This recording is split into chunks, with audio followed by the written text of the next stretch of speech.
நம்பிக்கையின் வருகை. இது ஒரு மனிதரின் பயணம் அல்ல, இது கோடிக்கணக்கான மக்களின் கனவுகளின் பயணம். இன்று சிங்க பெண்களின் வீரத்தையும் மக்கள் பாதுகாப்பின் புதிய அத்தியாயத்தையும் தமிழ்நாட்டு மக்களுக்கு அர்ப்பணிக்க வருகை தந்திருக்கும் நம் தமிழ்நாட்டின் மாண்புமிகு முதலமைச்சர் அவர்களை கரவொலியால் அரங்கை அதிர செய்து நெஞ்சம் நிறைந்த மரியாதையுடன் தமிழ்நாட்டின் காவல்துறையின் சார்பாக வருக வருக என வரவேற்கிறோம்.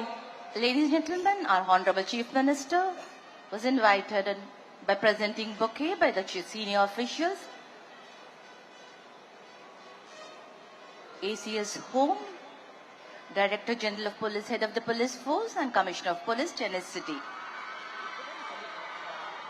True leaders of the society intend to instill this courage in the countrymen, and all those who exhibit this valor become the greatest leaders of the nation. On behalf of the Tamil Nadu Police Department, we heartily welcome the Honorable Chief Minister of Tamil Nadu to this very special occasion. நிலம் பேசும் நம்பிக்கையாய், மக்கள் நினைக்கும் முன்னேற்றமாய், தமிழ்நாட்டின் பயணத்தில் தடம் பதிக்கும் நம் தமிழ்நாட்டின் மாண்புமிகு முதலமைச்சர் அவர்கள் வருகை